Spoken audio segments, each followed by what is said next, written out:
idea whose time has come कि जब अल्लाह लोगों के दिलों में एक सोच डाल देता है तो कोई दुनिया की ताकत उसको रोक नहीं सकती। आप कंटेनर्स रखें, 2000 हमारे कारकुनों को आपने छापे मार के जेलों में डाल दिया, ये जलसा फेल करने के लिए। खौफ और हिरासा फैलाया हुआ, सारे रास्ते में कंटेनर्स रख दिए। लेकिन जब अल्लाह लोगों के दिलों में एक सोच डाल देता है, कोई कंटेनर, कोई पुलिस, कोई रेंजर, कोई नहीं रोक सकता उनको। और ये कौम, मैं अल्लाह का खास शुक्र इसलिए भी अदा करता हूं कि मैं अल्लाह से दुआ करता था कि अल्लाह, मैं बाहर की दुनिया में इतना टाइम गुजारा, वो जिंदा कौमें मैंने देखी थी, मैंने लोगों को जुल्म के सामने खड़े होते देखा है, नाइंसाफी के सामने। मैंने बाहर के लोगों को अमर बिल मारूफ पे चलते देखा है, बुराई के खिलाफ खड़े हुए हैं, अच्छाई के साथ खड़े हुए हैं। लेकिन मैं अपनी कौम में ये नहीं देखता था। मैं अपनी कौम को, अफसोस से मुझे कहना पड़ता है कि हर किस्म का जुल्म बर्दाश्त करते देखा। और जब एक कौम जुल्म के सामने नहीं खड़ी होती, मेरे पाकिस्तानियों, वो गुलाम बन जाते हैं। और गुलामों की कोई हैसियत नहीं दुनिया में। मौलाना रूमी ने जिस तरह कहा कि जब मेरे अल्लाह ने तुम्हें पर दिए हैं, क्यों चूंटियों की तरह रेंग रहे हो?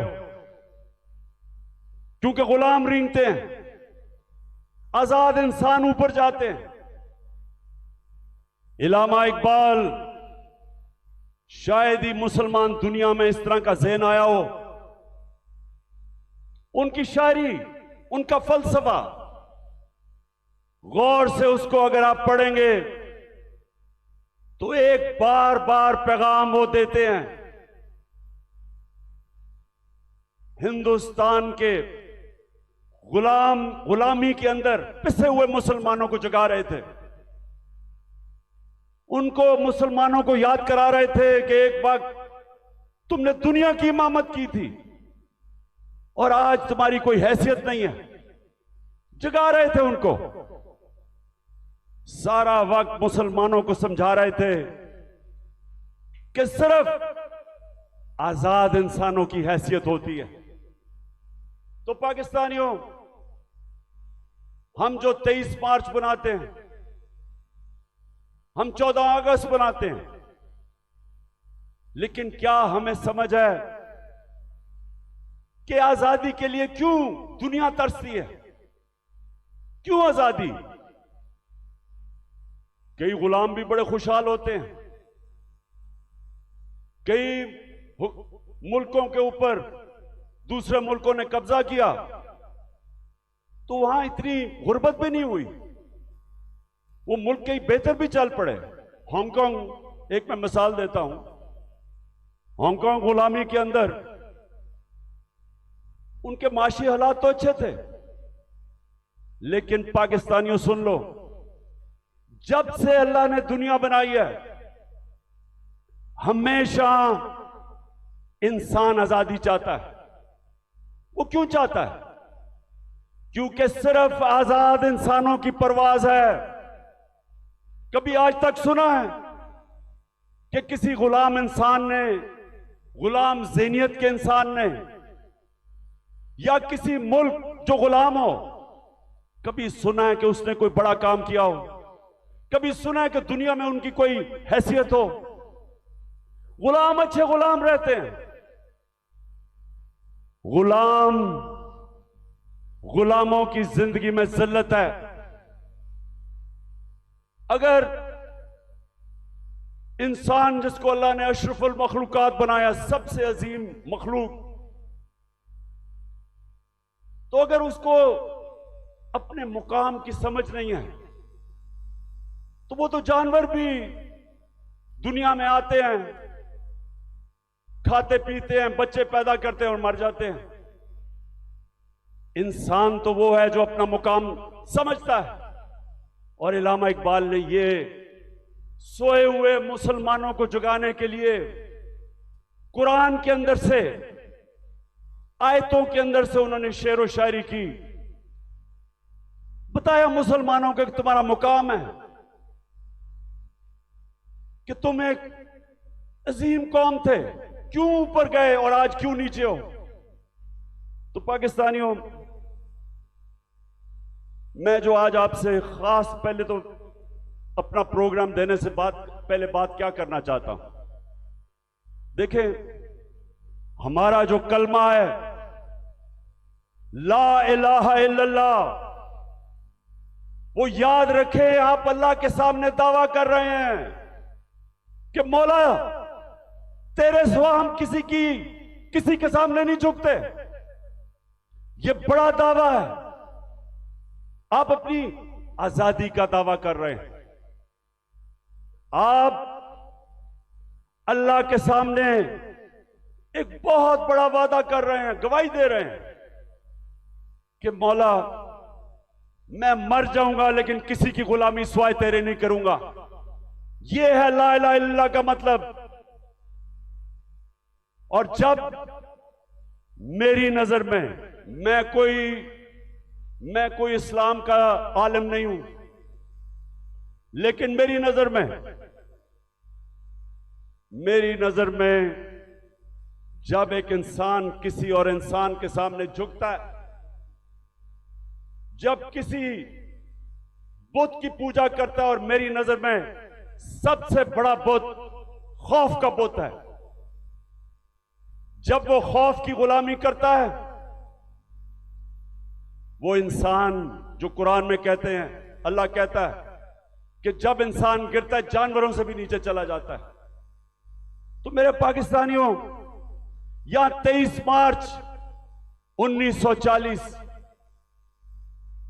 23 मार्च 1940 मेरे सबसे पाकिस्तान के अजीम लीडर कायद आजम, उन्होंने एक बहुत बड़े ख्वाब, पाकिस्तान की रेजोल्यूशन पास की थी। मेरे वालिद इकरामुल्लाह खान न्याजी इसी मिंटो पार्क में वो सुन रहे थे, और वो भी इस ख्वाब की कि जी पाकिस्तान बनेगा। हालांकि तब कोई नहीं समझता था कि हमारा पाकिस्तान बनेगा। कायद आजम जब अभी पाकिस्तान नहीं बना था, जब कराची में पाकिस्तान बनने से 3 हफ्ते पहले जब वो कराची आते हैं,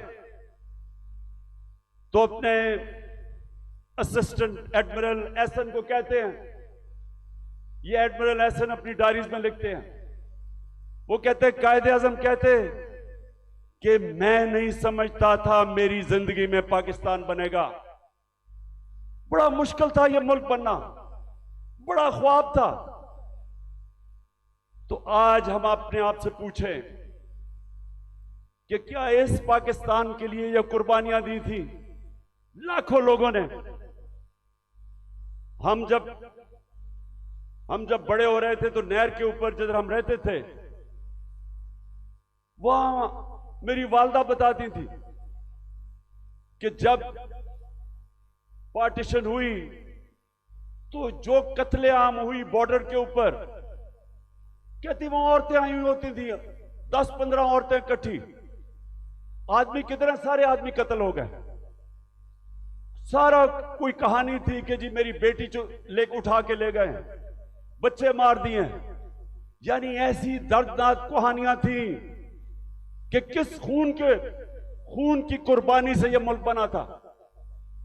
और वो सब आते थे कि जी एक ख्वाब लेके आए थे पाकिस्तान का। तो हमें आज मेरे पाकिस्तानियों पूछना चाहिए अपने से कि किधर हम गलत गए, क्या वजह है कि ये वो एक अजीम मुल्क नहीं बन सका।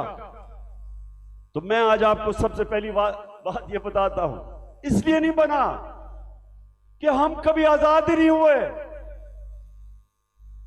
अंग्रेज तो चला गया, लेकिन जो हमारे मुल्क के ऊपर मुसल्लत हो गए लोग, उन्होंने तो कभी आजाद नहीं किया पाकिस्तान को। और आजादी होती क्या है? एक तो होती है कि हिंदुस्तान से अंग्रेज चला गया, हम आजाद हो गए, पाकिस्तान बन गया। लेकिन दूसरी आजादी, और ये मैं आज आपको पहले बात करूंगा और फिर अपना प्रोग्राम दूंगा, दूसरी आजादी क्या है, जो असल आजादी है। असल आजादी आपको इंसाफ देता है। एक कौम को असल आजादी तब मिलती है जिस कौम में कानून की हुक्मरानी होती है, जिधर इंसाफ होता है। और इंसाफ का क्या मतलब? कि जिधर ताकतवर और कमजोर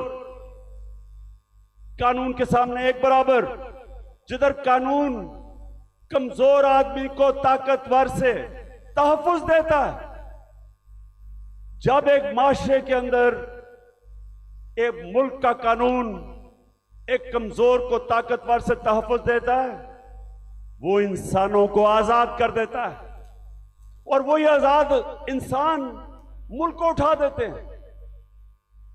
तो जो आजादी हमें रूल ऑफ लॉ से मिलनी चाहिए थी, कानून की हुक्मरानी से जो आजादी मिलनी चाहिए थी, वो नहीं मिली। क्यों नहीं मिली? पहले मार्शल लॉ लग गया। मार्शल लॉ का मतलब यह कि आपका आइन खत्म हो गया।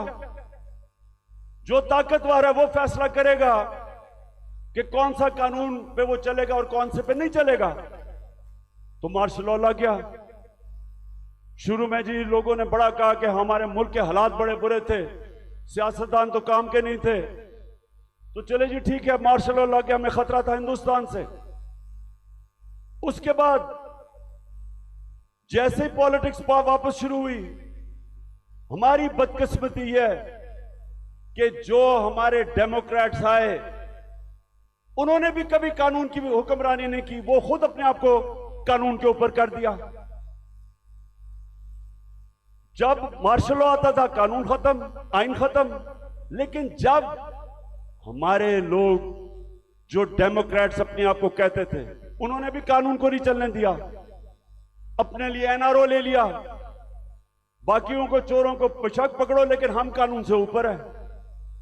तो जब कानून की हुक्मरानी नहीं आई पाकिस्तान में, लोग तो आजाद नहीं हुए। तो यहां जंगल का कानून रहा है। जो ताकतवर है वो जो मर्जी कमजोर के खिलाफ करे। वो कमजोर बेचारा बेबस है, क्योंकि मुल्क का कानून उसकी हिफाजत ही नहीं करता, और इसलिए लोग गुलाम रहते हैं। आज आप अपने पाकिस्तानी जो यहां से गए हैं बरतानिया, जो यूरोप गए हैं, जो पाकिस्तानी मुल्क से बाहर गए हैं, उन मुल्कों में जिधर हकीकी जमहूरियत है और हकीकी आजादी है, पूछे उनसे कि क्या उनके मुल्क में कब्जा ग्रुप होता है? कब्जा ग्रुप वो होता है जो ताकतवर कमजोर की जमीन पे कब्जा करता है, और कानून बेबस होता है। जिस मुल्क के अंदर ताकतवर कमजोर के ऊपर जुल्म कर सके, उनको बनाना रिपब्लिक्स कहते हैं। और जो मुल्क खुशहाल हैं, जिधर हम कोशिश करते हैं यहां से लोग वीजा लेके जाने के लिए, वहां क्या फर्क है? उधर एक लफ्ज इस्तेमाल आजकल हो रहा है, level playing field. Level playing field का मतलब यह नहीं है कि इमरान खान के हाथ पीछे बांध लो और दूसरे को सारा इंतजामिया सारी उसकी मदद करे और तब इलेक्शन लड़ाओ। लेवल प्लेइंग फील्ड का मतलब होता है कि कमजोर और ताकतवर कानून के सामने बराबर। इसलिए वो माशरे खुशहाल हैं। हमारा मसला क्या है? हमारा मसला ये है कि हमारी बदकिस्मती है। बेचारे गांव के अंदर जाओ, वो बेचारा आम आदमी थाना कचहरी पटवारी वो ठोकरे खाता फिरता है। इंग्लैंड के अंदर, यूरोप में क्यों नहीं थाना कचहरी पटवारी? वहां क्यों नहीं है? क्योंकि इंसाफ है।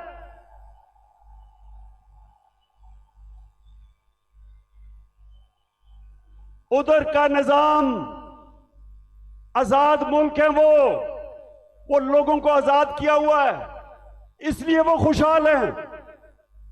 वहां बेचारा, मैं गांव में, अब मियांवाली में जब मैं गया पहली दफा, आज से 26 साल पहले पॉलिटिक्स के लिए, तो मुझे पहली दफा समझ आई कि बेचारा क्यों गरीब आदमी जकड़ा हुआ है, कमजोर आदमी।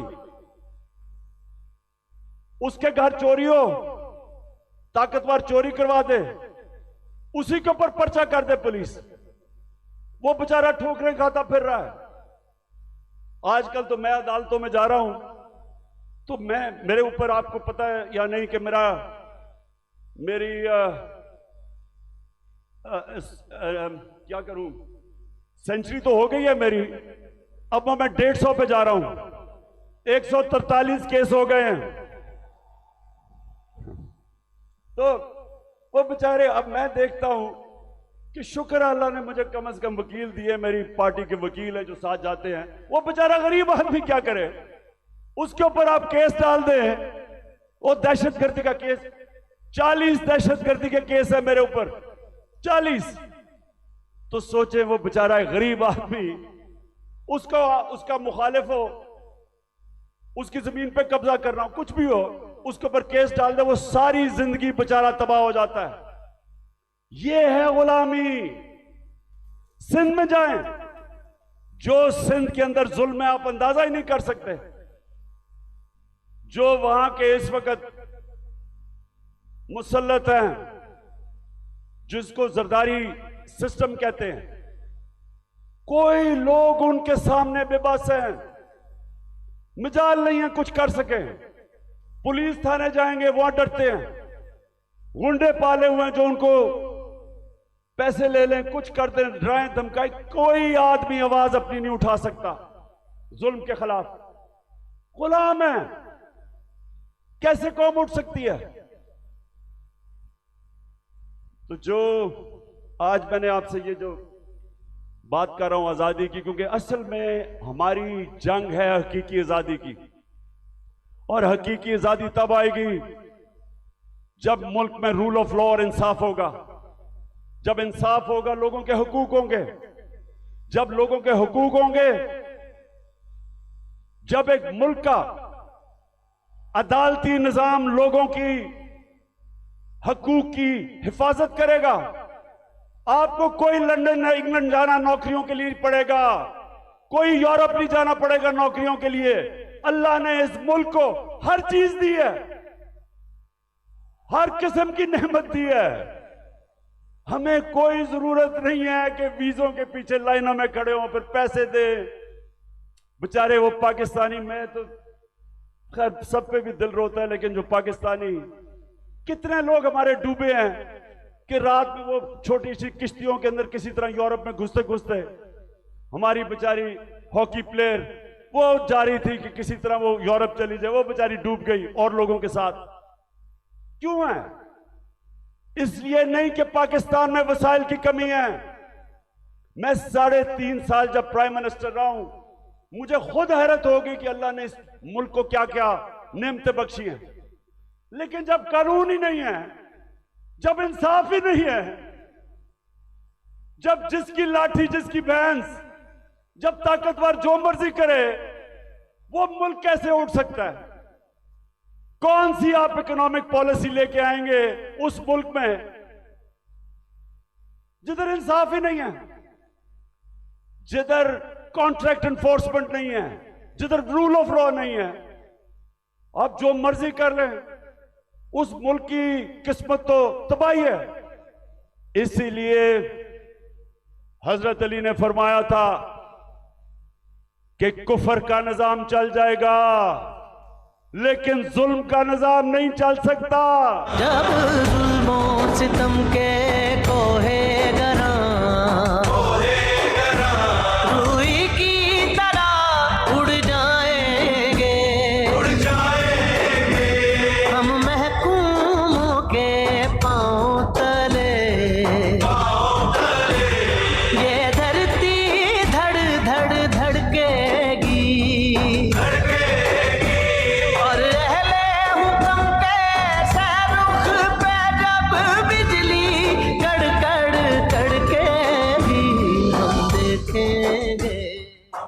अच्छा मेरे पाकिस्तानियों, मैं एक तारीख का तालिब इल्म हूं। मैंने शुरू में जैसे मैं प्राइम मिनिस्टर बना, मैंने अपनी कौम को समझाने की कोशिश की कि मेरा जो अल्लाह है,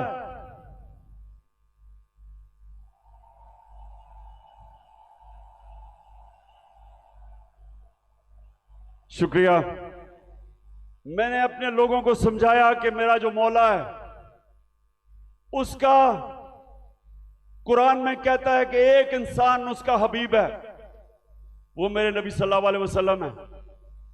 और वो कुरान में हमें हुक्म करता है अल्लाह कि उनकी जिंदगी से सीखो। क्यों करता है? क्योंकि दुनिया की तारीख में कभी कोई इंसान को इतनी कामयाबी नहीं मिली, दुनिया की तारीख में कोई इतना बड़ा लीडर नहीं आया जो मेरे नबी सल्लल्लाहु अलैहि वसल्लम, उनके करीब कोई नहीं आया और ना आ सकता है, चाहे आप मुसलमान हैं या नहीं। किसी इंसान ने वो अचीव नहीं किया। तो जब अल्लाह का हुक्म है कि उनकी जिंदगी से सीखो, तो उनकी जिंदगी एक तो उनके अमाल है, लेकिन मदीना की रियासत उनकी सुन्नत है। और अल्लाह जब हमें हुक्म देता है कि वो जो रियासत बनाई थी मदीना की, दुनिया की इमामत की उन लोगों ने वो क्या चीज थी, वो क्या असूलों के ऊपर वो खड़ा किया था मदीना की रियासत, कि वो अरब जिनकी कोई हैसियत नहीं थी। ये जरा जो आप में से तारीख जानते हैं, जरा ये याद रखें। मैं बार बार लोगों को समझाता हूं कि 625 जंगे बदर, 625 जंगे बदर 313 लड़ने वाले थे। ये जरा गौर करें, ये तारीख का हिस्सा है। ये जो वर्ल्ड हिस्ट्री है उसके अंदर ये डॉक्यूमेंटेड है। 11 साल के बाद 636, 11 साल पहले मदीना में 313, और उसके बाद 2 जंगों में खंदक और ओहद के अंदर बाल बाल उमा बची, बाल बाल बचे मुसलमान। लेकिन 636 जो वो उस वक्त की दुनिया की सुपर पावर थी, रोमन एम्पायर, बेजेंटाइन एम्पायर, वो 636 में यारमुक की जंग में घुटने टेक देता है, सिर्फ 11 साल के बाद। ये तारीख है। और दूसरी सुपर पावर जो पर्शियन एम्पायर था, वो 637 में कुदसिया में घुटने टेक देता है। तो मैं आज अभी भी हैरत होती है कि क्यों नहीं हम सीख रहे कि वो क्या असूल थे कि उन्होंने उन अरबों की हैसियत नहीं थी, 2 सुपर पावर्स थी, उन्होंने दुनिया की इमामत की।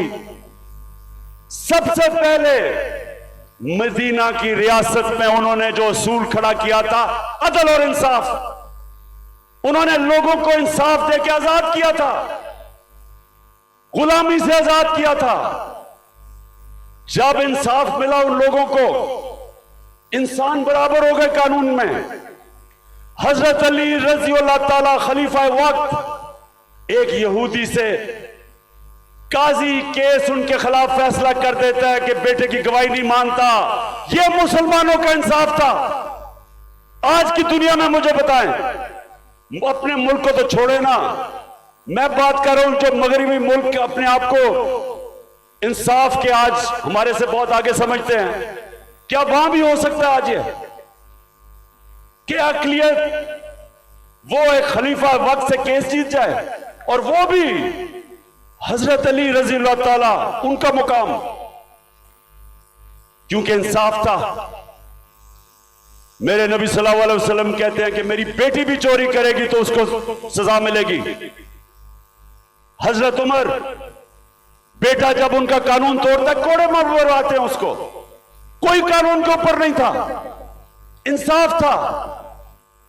एक हजरत उमर के दौर में वाकया हुआ, एक शहजादा मुसलमान हो जाता है, खाना काबा का तवाफ कर रहा होता है, एक गुलाम का पैर आ जाता है उसके चोगे पे, वो मारता है उसको, गुलाम को। गुलाम जाके हजरत उमर को बताता है, हजरत उमर उस शहजादे को बताते हैं कि तुमने ये किया था। हाँ, उसने कहा इसकी जुर्रत है। गुलाम को कहते हैं वापस मारो इसको। वो शहजादा दीन छोड़ के चला जाता है, लेकिन ये चीज कायम हो जाती है कि कानून के ऊपर कोई नहीं है।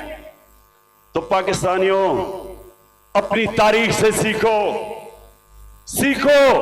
और ये जो आज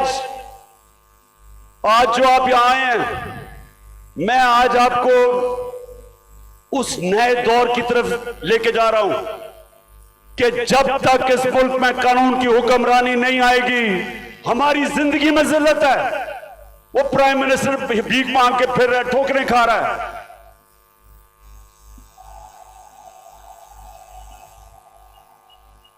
अब तो खैर जनरल बाजवा का बयान आ गया है कि 40 मिनट में इसको बुरा भला कहता था, ये चुप करके शहबाज शरीफ मेरी बात सुनता था। अब ये होता है कि जब टिकी में घुस के आप प्राइम मिनिस्टर बनने की कोशिश करें। बहरहाल मैं आगे आपको बताता हूं। देखिए, आप सुने मेरी बात।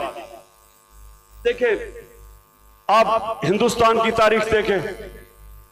जब दिल्ली की सल्तनत थी 350 साल, जो हुक्मरान जिसके दौर में इंसाफ था वहां खुशहाली थी, जो जालिम था वहां कैद भी पड़े। तारीख उठा के देख लें।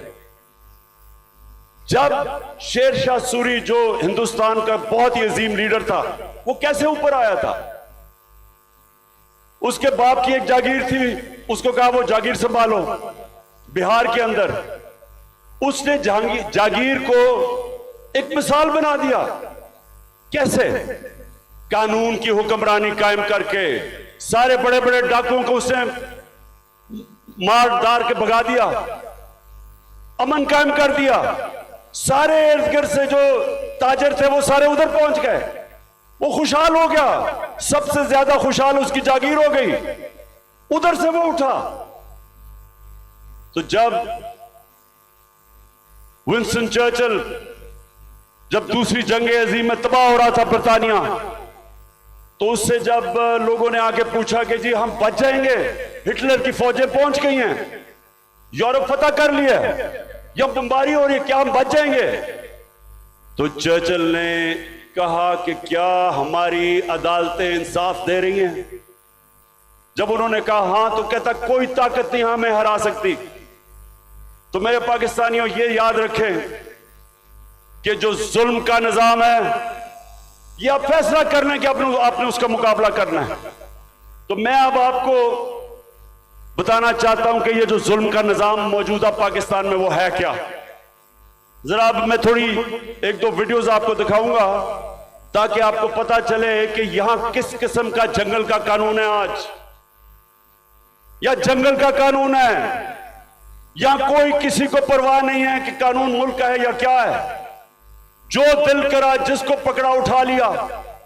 2000 हमारे कारकुनों को उठा लिया इन्होंने, रातों को गए, घरों से उठा लिया।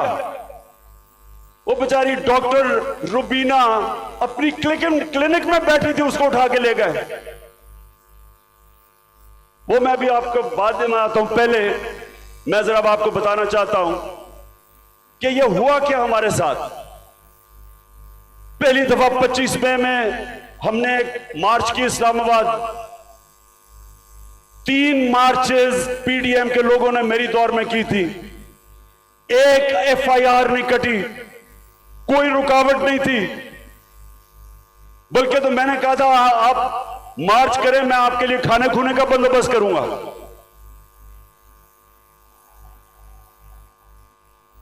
खास तौर पे वो मुझे बेचारे बिलावल पे बड़ा अफसोस था, वो मुझे डर था रोई ना पड़े, तो मैंने कहा मैं तुम्हारे लिए खाने का बंदोबस्त कर दूंगा। तो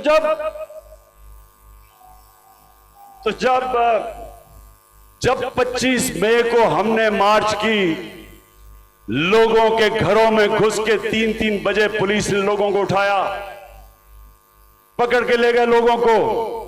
वो हमने जो कभी तसव्वुर नहीं किया पाकिस्तान में होगा, वहां जाके इन्होंने जो शेलिंग की, जो इन्होंने लोगों से जुल्म किया, औरतें बच्चे, वो सारी हमारे पास डॉक्यूमेंटेड है। फिर अब इस साल आ जाए 8 मार्च को हमने परमिशन लेके अपनी इलेक्शन की रैली शुरू की, जमान पार्क से शुरू करनी थी। जरा ये अब गौर से सुने हुआ क्या। पुलिस हमें परमिशन देती है, सुप्रीम कोर्ट के हुक्म के ऊपर 30 अप्रैल को पंजाब का इलेक्शन अनाउंस होता है। हम अपने इलेक्शन की रैली का आगाज करते हैं। सुबह को एकदम मुझे खबरें आती हैं कि जनाब पुलिस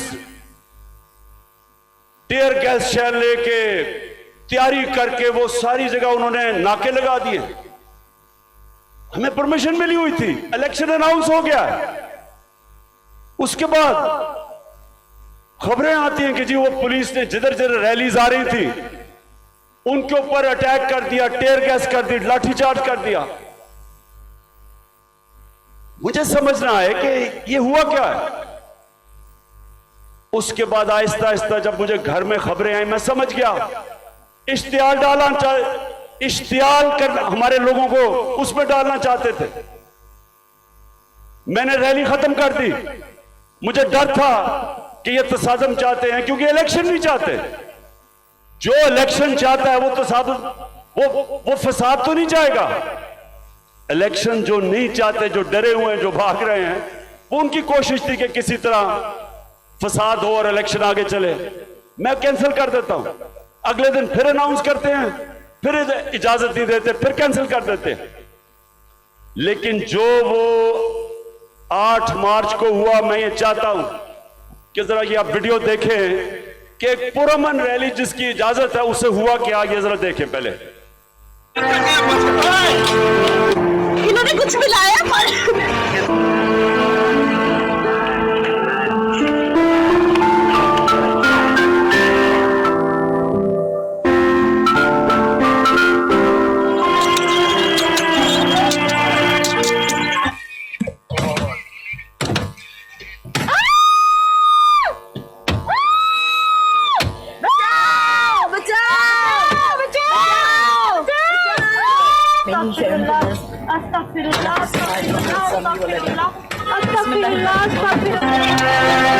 गाड़ी तोड़ी है, मेरे कपड़े फाड़े हैं।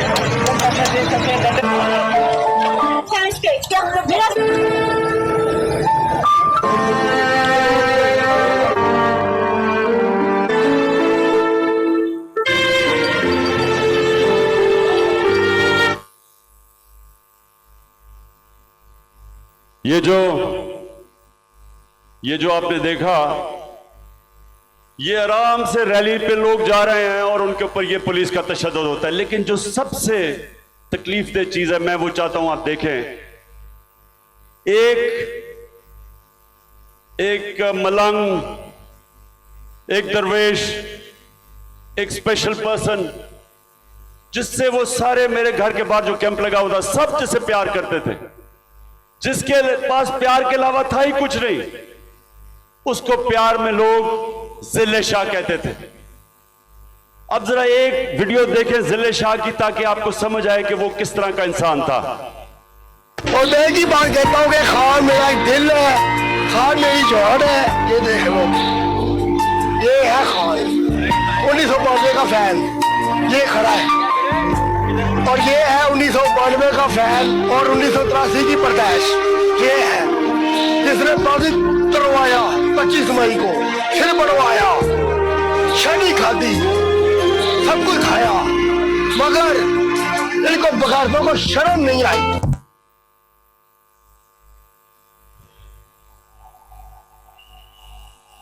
इसको उन्होंने उठाया और लोगों को भी पकड़ा, इसको उठाया। और मेरे ख्याल में इन दरिंदों को समझ नहीं आई कि वो स्पेशल चाइल्ड है। इन्होंने उसको मारा होगा, उसने आगे से इस तरह की बातें, क्योंकि उसके पास तो वो तो एक जुनूनी आदमी था, अपनी दुनिया में रहने वाला। इन्होंने उसके ऊपर तशद्दुद किया, पोस्टमार्टम रिपोर्ट के मुताबिक 26 जगह इन्होंने उसको तशद्दुद किया और उसको मारा। उसके जो जख्म थे वो सारे सोशल मीडिया पे थे और जिले शाह को इन्होंने मार के सड़क के किनारे फेंक दिया। और ये बेगैरतों ने सिर्फ ये नहीं किया, उसका कत्ल का केस मेरे पे डाल दिया कि इमरान खान ने कत्ल कर दिया। और ये मैं पाकिस्तानी हूं, आपको बताऊं, किसी आजाद मुल्क में यह नहीं हो सकता। यह सिर्फ गुलाम मुल्कों में होता है जिधर उनको उस मुल्क का कानून जिनकी हिफाजत नहीं करता, ताकतवर ऐसी हरकतें करता है। यह सारे पाकिस्तान में आज कमजोर लोगों से होता है, उन पे जुल्म भी होता है, पर्चे भी उन पे कटते हैं। ये जिले शाह को जिस पे दर्दी से उन्होंने कत्ल किया, मेरे पाकिस्तानियों, मैं तो अल्लाह के सामने ये वादा कर बैठा हूं कि अल्लाह मुझे जिंदगी दे, जिन्होंने इसको कत्ल किया था, इनको इस मुल्क में कानून के तहत, वैसे नहीं, दिल तो मेरा करता है वैसे इनको बंदोबस्त करूं, लेकिन कानून के तहत इससे जालिम लोग नहीं हो सकते। ये इंसान नहीं है, ये दरिंदे भी नहीं है। ये कैसा, ये इनके जो ज़हन है, ये बीमार लोग हैं। और इन्होंने उसके बाद मेरे पे कत्ल का केस किया। उसके बाद 3 दिन के बाद इनको अकल आई, फिर कहते एक्सीडेंट में मर गया। उसके बाद क्या हुआ, आप जरा आगे सुने। उस दिन यह हुआ 14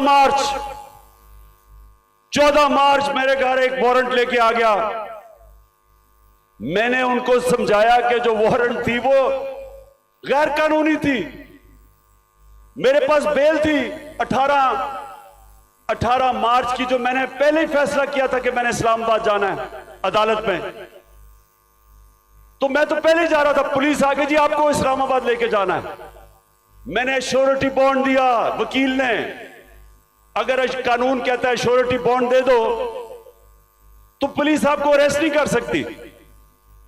श्योरिटी बॉन्ड के मैं पहले ही 18 को अदालत में पेश हो रहा हूं। इन्होंने मेरा श्योरिटी बॉन्ड नहीं लिया।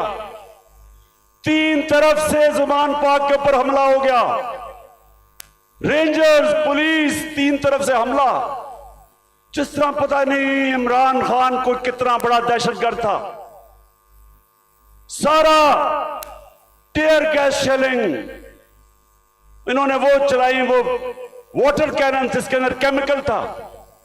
फिर उन्होंने बंदूकें चलाई, पैलेट गन चलाई। मैं सिर्फ ये अब आपको दूं, जो उस दिन हमारे साथ हुआ, मुझे पहली दफा पता चला पाकिस्तानियों कि फलस्तीन के लोगों के ऊपर इस्राइल क्या करता है, कि कश्मीर के लोगों के ऊपर हिंदुस्तान क्या करता है। मुझे ऐसे एहसास हुआ कि क्या जुल्म हो सकता है अगर आपकी रियासत आपके ऊपर हमला कर दे। जरा ये एक फिल्म देखें कि जो हमारे साथ हुआ, जिस तरह इन्होंने अटैक किया और हमारे ऊपर पर्चे काट दिए। पानी फेंका गया है।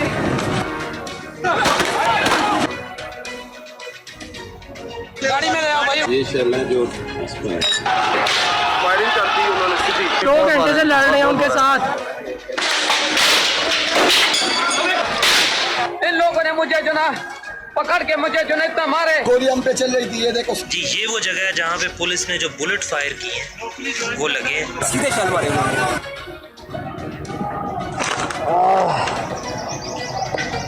ये इन्होंने शेलिंग शुरू कर दिया।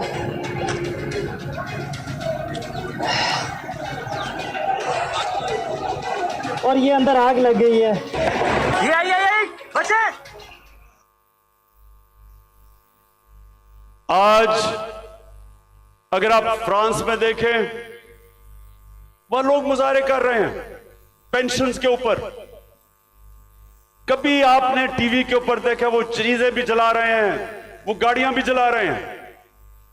कभी आपने देखा कि पुलिस उनके ऊपर फायरिंग कर रही है या रेंजर्स?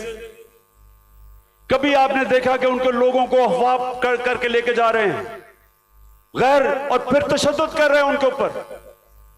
कभी फ्रांस के अंदर यह नहीं होगा, क्योंकि वो लोग आजाद हैं, उनके कानून उनकी हिफाजत करता है, उनको इजाजत देता है कि पुरअमन एहतजाज करो। और हम तो एहतजाज भी नहीं कर रहे थे। लोग क्यों मेरे घर के बाहर आए? क्योंकि लोगों को पता था कि ये मुझे अरेस्ट जो करने आए हैं वो गैर कानूनी है, और लोगों को यह भी पता था कि ये जेलों में डाल के तशद्दुद करते हैं। सारे लोगों को पता था कि जो आजम स्वाति से क्या किया, जेल में डाल के कपड़े उतारे, तशद्दुद किया एक 75 साल आदमी को। कोई शर्म नहीं इनको आई। क्या पाकिस्तान का आईन राइट टू डिग्निटी देता है? किसी को इजाजत नहीं देता कि किसी को नंगा करके उसको जलील करो, उसकी वीडियो बनाओ। उससे पहले शहबाज गिल, उसको उठा के ले गए, 2 दिन उसको पकड़ के उल्टा लटकाया, उसको नंगा किया, उसके ऊपर हर किस्म का तशद्दुद किया। फिर सोशल मीडिया के लड़कों को पकड़ के ले गए। कितने लड़कों को लेके गए, उनके ऊपर यही उन्होंने किया। पता नहीं इन बेगैरतों को नंगा करने का क्या शौक है।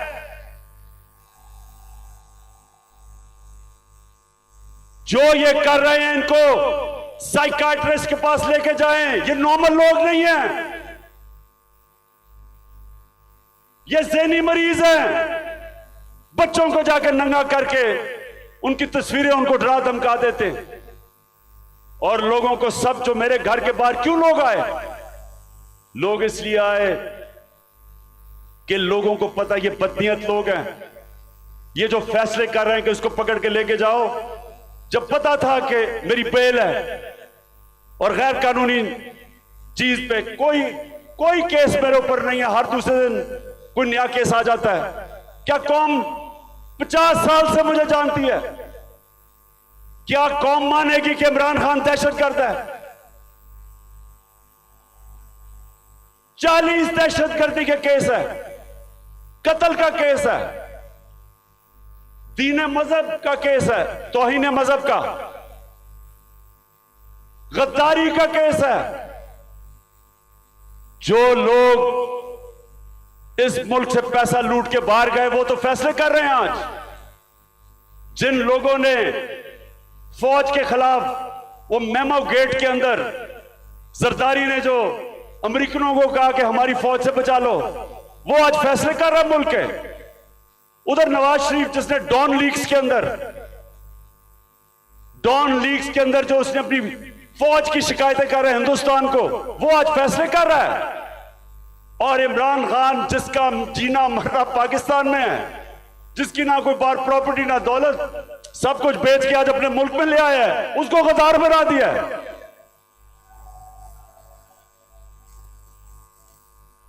तो लोगों ने, और मैं आपको एक और वाकया बताऊं, इतनी 26 घंटे मेरे घर के ऊपर हमले हुए, आखिर में इतनी टेयर गैसिंग की, रेंजर्स आ गए, 72 बंद गाड़ी ले आए मेरे घर के बाहर, आर्मड कार, कि पता नहीं कलभूषण से भी ज्यादा बड़ा कोई गद्दार बैठा हुआ है वहां।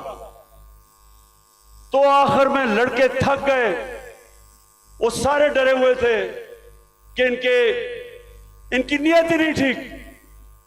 पहले इन्हीं लोगों ने तो पहले मुझे कत्ल करने की कोशिश की है, अब यही लोग अब मुझे जेल में लेके जाएंगे, सब डरे हुए थे। तो मैंने जब सुबह आखिर में इन्होंने एक इतनी बड़ी वारदात की जो आर्मड कार के साथ आ गए, तो मैंने उनको सबको कहा, 50 लड़के रह गए थे, मैंने उनका देखो बात सुनो, मैं यहां खून नहीं चाहता, तो मैं अपना बैग पैक किया हुआ था, मैं क्या मैं जा रहा हूं, मैं अपने आप को हिरासत में देने लगा हूं क्योंकि मैं नहीं चाहता आपका किसी का खून हो। वो सामने लेट गए, उन्होंने कहा हमने नहीं जाने देना कि ये आपको मार देंगे। और जो इन्होंने किया है, हमारे लोगों को जिस तरह उठा के तशद्दुद किया, वो ठीक कह रहे हैं। ये जो आज पाकिस्तान में हो रहा है, ये तो कभी हुआ ही नहीं है। 2000 लोग हमारे उठाए इन्होंने। और कैसे लोग उठाए? अजहर मशवानी, सोशल मीडिया का बेचारा नौजवान, उसको पता ही नहीं कि किधर उठा के ले गए। उसके मां बाप के मुझे मैसेजेस आ रही हैं कि जी वो मेरा बेटा किधर गया। उसकी बहनें कर रही हैं, भाई आए हैं। उसको हसन न्याजी, मेरा भांजा, इंग्लैंड से बैरिस्टर बन के आया कि जी मैं पाकिस्तान की खिदमत करूंगा। वो बेल लेके आया, उसको उठा के ले गए। और क्योंकि वो मेरा भांजा था, उसके ऊपर उन्होंने तशद्दुद किया। वही उन्होंने जो किया कि उसको जलील करने के लिए जो सबसे करते हैं बेगैरत लोग, कि शर्म नहीं आती कि आप उनके कपड़े उतारें और आप उनको जलील करें। जलील तो आप हैं। अल्लाह कभी जलील नहीं होने देता किसी को, उसके हाथ में इज्जत और जिल्लत है।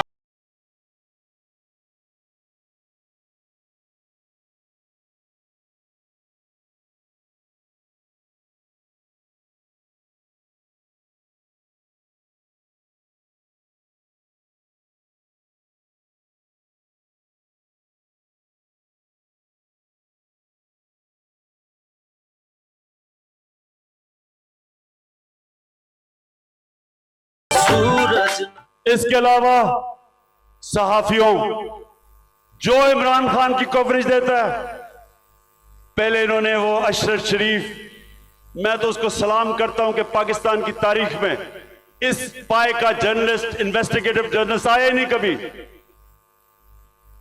वो आदमी जिसकी कोई कीमत नहीं थी, जमीर की कीमत नहीं थी,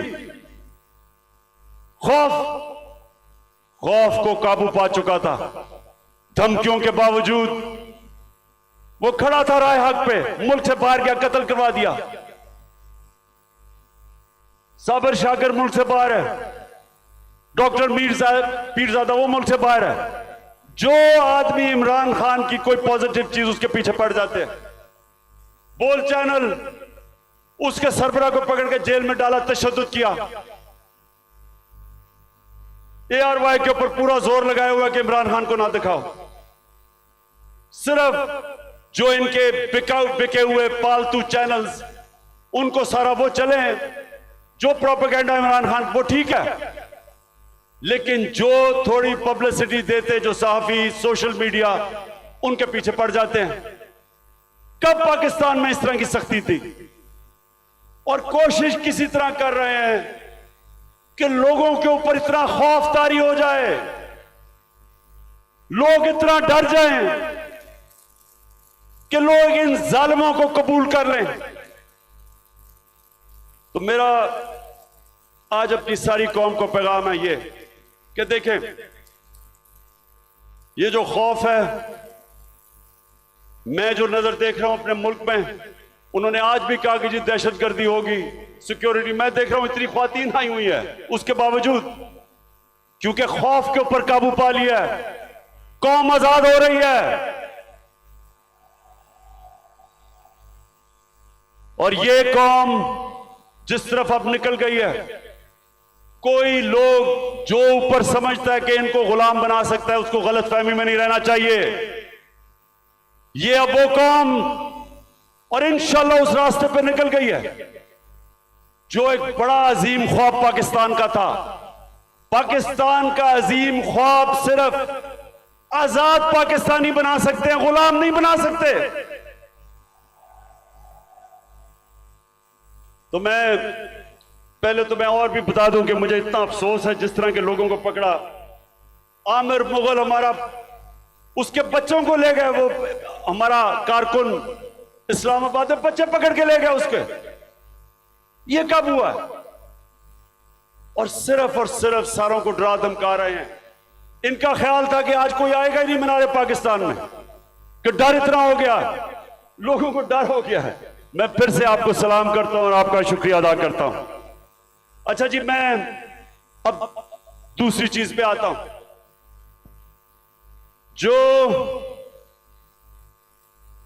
जो इन्होंने, अच्छा मुझे जब बुलाया इस्लामाबाद, अच्छा उससे पहले मैं बताऊं कि मैं जब इस्लामाबाद जाना था 18 तारीख को,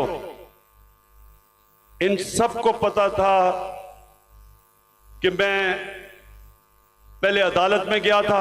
उससे पहले 17 की शाम को अदालत ने मुझे कहा था कि अब कोई पंजाब पुलिस आपके घर कुछ नहीं करेगी। उन्होंने कहा कि सर्च वारंट अगर उन्होंने लेना है तो एक एसपी का नाम लिया और एक हमारा उस वक्त शिबली फराज थे, उन दोनों के होते हुए वो मेरे घर में आके देखेंगे। उन्होंने कहा जी कोई पता नहीं, कोई असला है वहां। मैं जाता हूं इस्लामाबाद। जब इस्लामाबाद के टोल प्लाजा पे पहुंचता हूं तो पता चलता है कि मेरे घर के ऊपर दरवाजा तोड़ के कोई 50 पुलिस वाले घुस जाते हैं। अकेली बेचारी बुशरा बेगम घर पे, अकेली 3-4 मुलाजिम के साथ, और वो घर पे घुसते हैं, सारे घर के ऊपर छतों पे घर को जो चीज आती है लूट लेते हैं। और वो जो बेचारे 5-6 मुलाजिम थे उनको जिस बेदर्दी से मारते, मैं सिर्फ चाहता हूं कि एक दफा देखें कि ये इन्होंने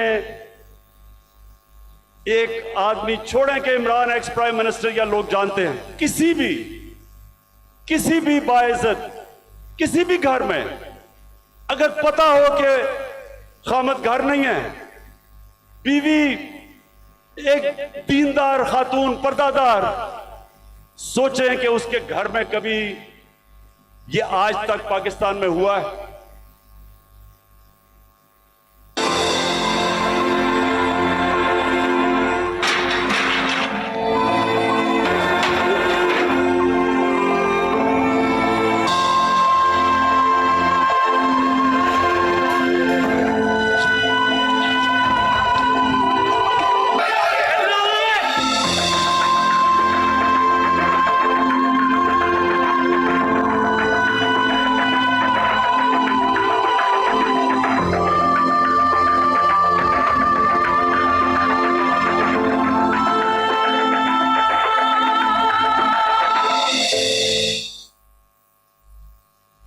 मैं वो सारे जो ऑफिसर्स इस मुल्क में, हमारे जजेस साहिबान, पुलिस के ऑफिसर्स, फौज के ऑफिसर्स, पाकिस्तानी अपने, मैं सबसे एक सवाल पूछता हूं कि आपके घर में अगर ये होता तो आप क्या तकलीफ होती? आपको होती या नहीं होती? अगर आप में गैरत हो और आपकी बीवी बेचारी अकेली घर हो और उस पे इस तरह के, और ये इंसान नहीं है, वो बेचारे 5-6 नौकरों को उठा उठा के मारा, जिस तरह किसी का बाजू तोड़ दिया, एक को बेचारे खसामे को पकड़ के जेल में ले गए हैं। ये किस मुल्क में होता है? ये किसी आजाद मुल्क में नहीं हो सकता। जिन मुल्कों के अंदर कानून होता है, इंसाफ होता है, किसी पुलिस की जरूरत नहीं है ये करने की। तो अगर ये मेरे घर पे कर सकते हैं, किसी के घर पे भी ये इस तरह अटैक कर सकते हैं। इसका मतलब कि यहां तो जंगल का कानून है, अगर आपके पास ज्यादा ताकत है आप कुछ भी कर दे। मैं पहुंचता हूं इस्लामाबाद, आप ये भी सुने, मुझे नहीं पता था कि इन्होंने प्लान बनाया हुआ है। मैं समझा मुझे पकड़ने अरेस्ट कर लेंगे, मुझे नहीं पता था कि वहां मारने का प्रोग्राम बनाया हुआ है। मैं वहां से जब जुडिशल कॉम्प्लेक्स पे गया, सारे रास्ते टीयर गैसिंग कि किसी तरह इमरान खान अकेला हो जाए, लोग इसके साथ ना हो। लोग आके घरों से लोग निकल के साथ चलना शुरू हो गए, उनके ऊपर टीयर गैसिंग। अब मैं आखिर में पहुंचता हूं अपनी हाजिरी लगाने के लिए अदालत में। 5 घंटे लगते हैं मुझे टोल प्लाजा से, इस्लामाबाद से जुडिशल कॉम्प्लेक्स, जो 20 मिनट का रास्ता था। सारा रास्ता पुलिस और रेंजर्स के जिस तरह कालभूषण से भी बड़ा, जिस तरह मैंने कहा कोई दहशतगर्द आ रहा है, 40 मिनट में बाहर खड़ा रहता हूं और जब बाहर पहुंच रहा होता हूं तो ऊपर से पुलिस पत्थर फेंक रही होती है, लोगों को इश्तियाल दे रही होती है कि किसी तरह वहां तसादम हो, और तसादम के अंदर इमरान खान को कहें जी वो मुर्तजा भुट्टो टाइप कत्ल हो गया। जरा ये सोचें कि कभी किसी पाकिस्तान के पॉलिटिकल पार्टी के हेड से हुआ ये। अब पहले तो आप जुडिशियल कॉम्प्लेक्स से देखेंगे पुलिस पत्थर मार रही है। ये जो बोल रहे हैं जी कि पुलिस वाले पथराव नहीं कर रहे थे, पुलिस वालों ने पथराव जितना किया है इतनी इन्होंने ये देखो, ये गवर्नमेंट, ये पुलिस, ये किस तरह पत्थर मारी है, जो कि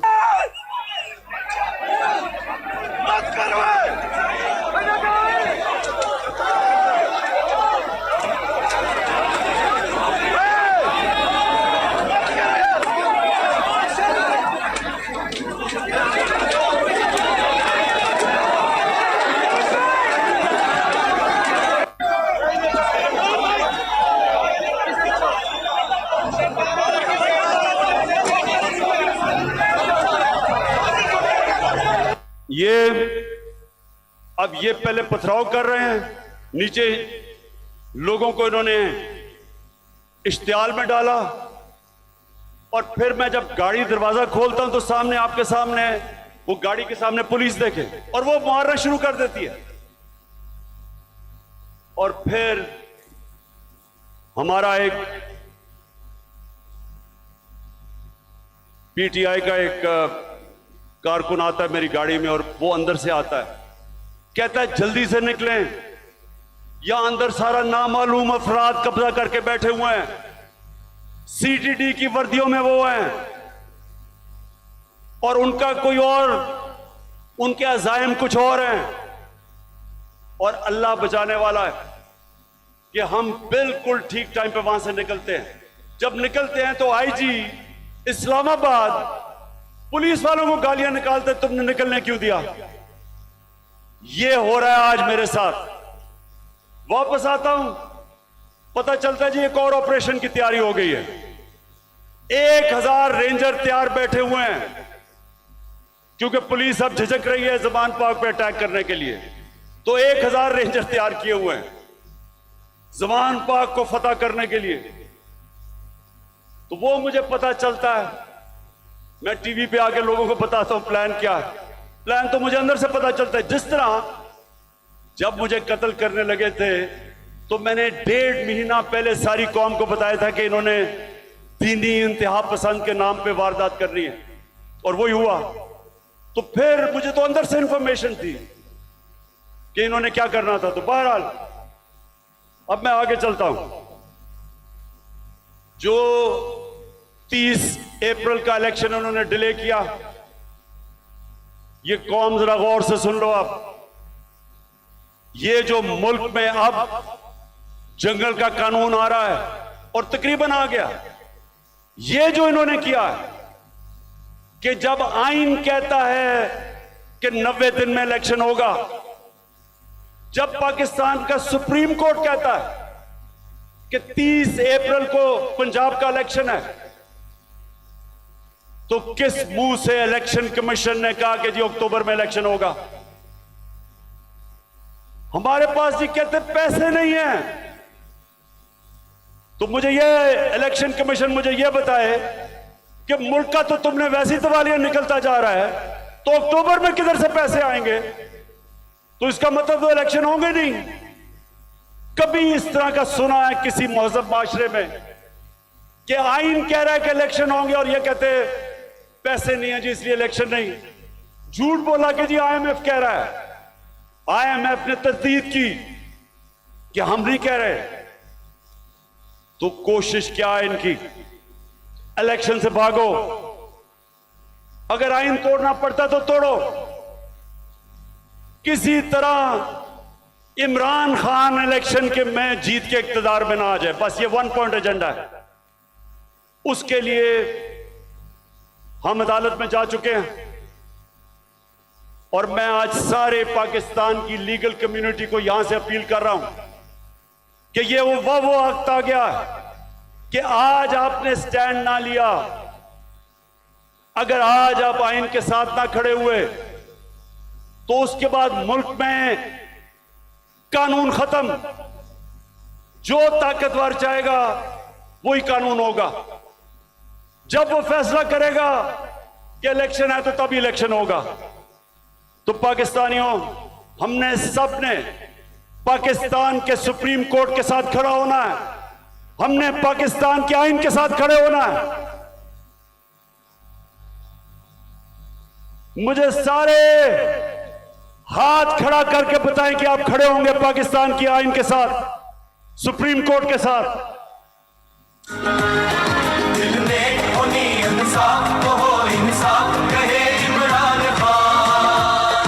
तो चली है अब तहरीक के होगा ठीक ये प्यारा पाकिस्तान। दिल में होनी इंसाफ तो हो इंसाफ कहे इमरान खान। और अब मैं सिर्फ माइशत के ऊपर 2-3 चीजें कहना चाहता हूं, क्योंकि 6 लोग आटे की लाइनों पे खड़े होकर बेचारे जान बहाक हो गए। मैं सबसे पहले सवाल पूछता हूं कि अगर आपने आटा बांटना है तो क्या यह तरीका है कि इस तरह लोगों को जलील खड़ा करके जिल्लत दे के कभी इस तरह भी आटा बांटा जाता है? हमने अपने एहसास प्रोग्राम में 14,000 रुपया जो स्टाइपेंड दिया था गरीब लोगों को, स्कूलों के अंदर बुलाया, मुहज़्ज़ब तरीके से बिठाया, उनको आराम से इज्जत से पैसे दिए, इस तरह जलील नहीं किया।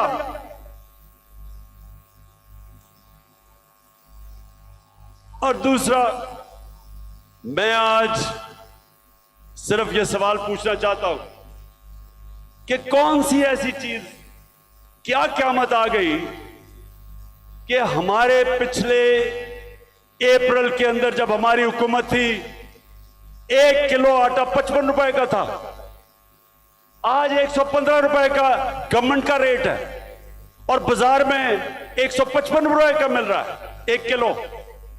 क्या हुआ? कौन सी क़यामत आ गई कि 3 गुना ज्यादा आटा बढ़ गया?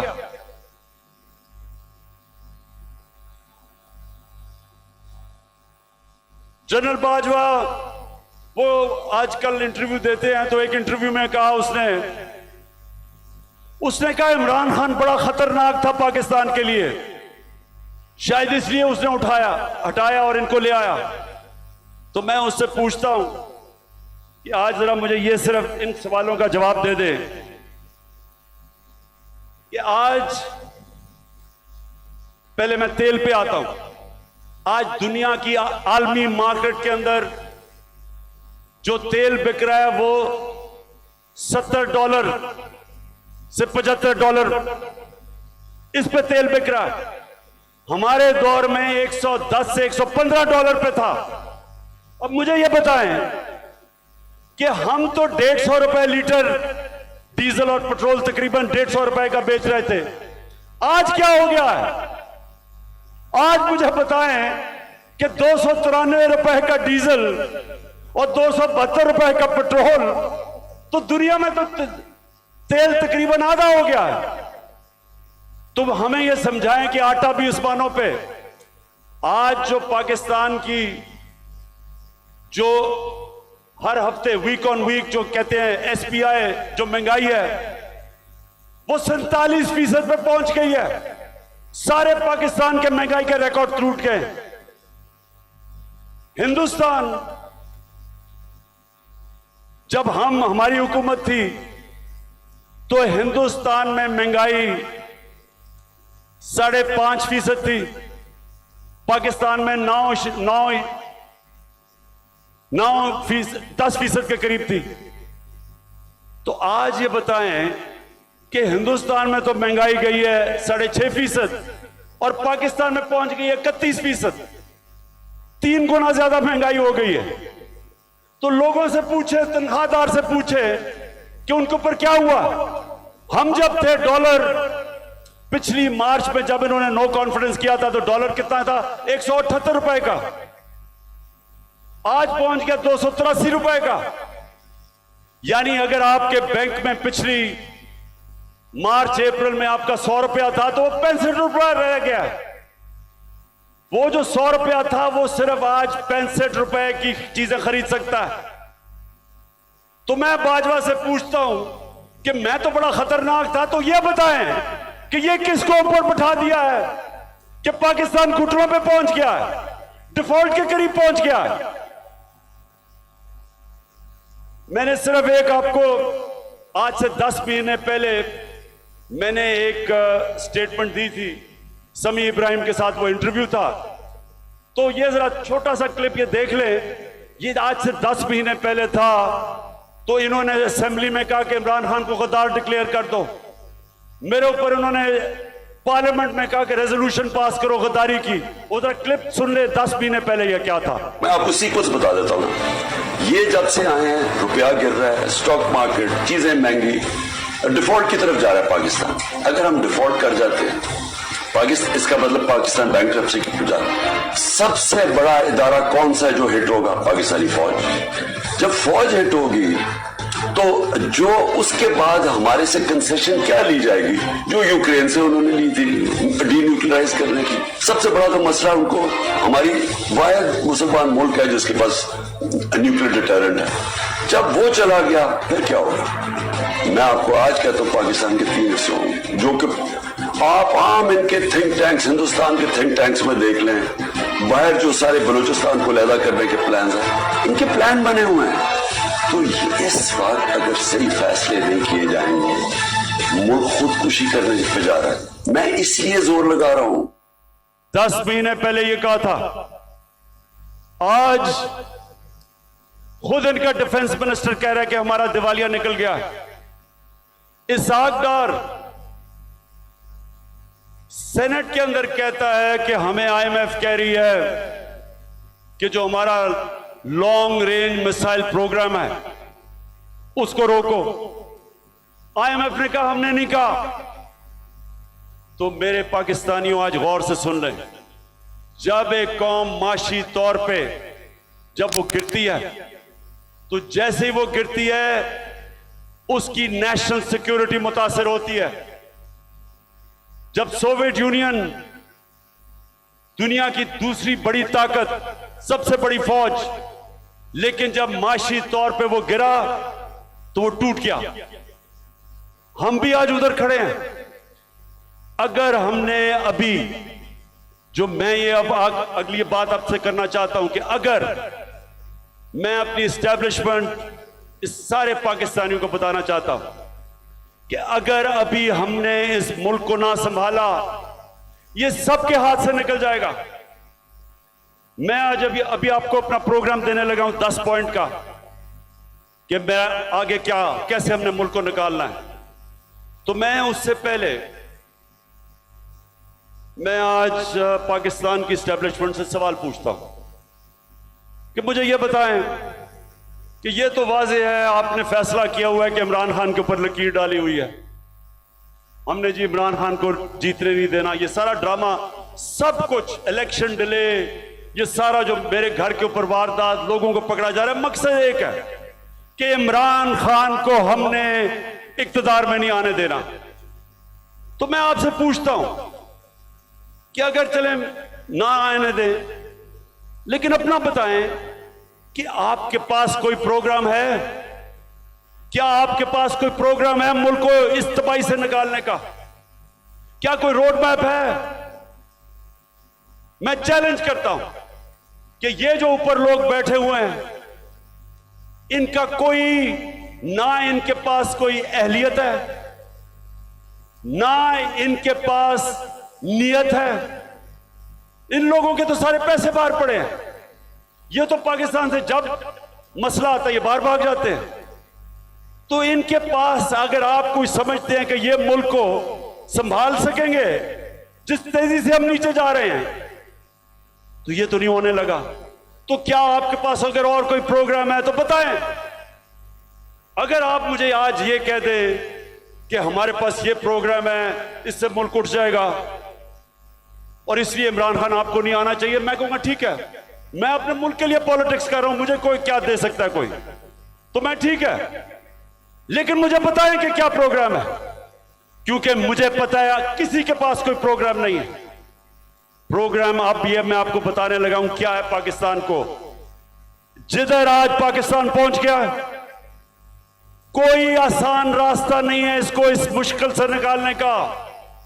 अब सारे मुश्किल फैसले हैं, लेकिन मुश्किल फैसले वो कर सकता है जिसके पास पब्लिक मैंडेट हो, जो इलेक्शन से पब्लिक की वोट के जरिए आया हो, जिसको पब्लिक जिस पे एतमाद करे, वो बड़े बड़े फैसले करेगा। वो इस मुल्क को जब तक एक वो जमात जो गवर्नमेंट में आएगी पब्लिक के मैंडेट से, पब्लिक की वोट से, वो पहला कदम होगा, क्योंकि जब एक 5 साल के लिए हुकूमत आएगी तो लोगों को, बिजनेस कम्युनिटी को इत्मीनान होगा कि पॉलिटिकल स्टेबिलिटी आ गई है। उसके बाद अगला स्टेप होगा। और मैं आज आपको बताऊं कि हमारा मसला क्या है। हमारा 2 मसले हैं। हम जितने भी पैसे टैक्स से इकट्ठे करते हैं वो काफी नहीं है, हमारे खर्चे बहुत ज्यादा हैं, हमें कर्जों के ऊपर किस्तें देनी पड़ती हैं, वो बढ़ती जा रही हैं, तो हमारे पास इतना पैसा ही नहीं है और हम शुरू ही करते हैं, हम शुरू ही होते हैं खसारे से और हमें कर्जे पे मुल्क चलाना पड़ता है। ये पहला मसला है।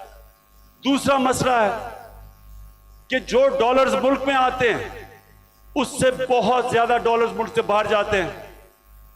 हमारे पास डॉलर की कमी है, जिसको करंट अकाउंट डेफिसिट कहते हैं। हमने कभी माजी में कोशिश ही नहीं की अपनी एक्सपोर्ट्स बढ़ाने की। जो भी मुल्क तरक्की किया है, ईस्ट एशिया, चाइना, सब ने अपनी एक्सपोर्ट्स बढ़ाई है। एक्सपोर्ट्स बढ़ाती है तो डॉलर आते हैं। हमने कभी कोशिश ही नहीं की, हमारी इंपोर्ट्स बहुत ज्यादा है। तो अब मैं आपको बताऊं कि ये 2 हमारे खसारे हैं। एक की वजह से रुपए पे प्रेशर पड़ता है, रुपया गिर जाता है, रुपया गिरता है, महंगाई होती है, गुर्बत होती है। और दूसरी वजह से कि हम सारा वक्त, क्योंकि हम टैक्स ही कितना नहीं इकट्ठा करते, सारा वक्त हमें मसला पड़ा रहता है। हम बैंकों से और पैसे लेते हैं, उसके ऊपर सूद होता है, तो हम इधर फंसे हुए हैं।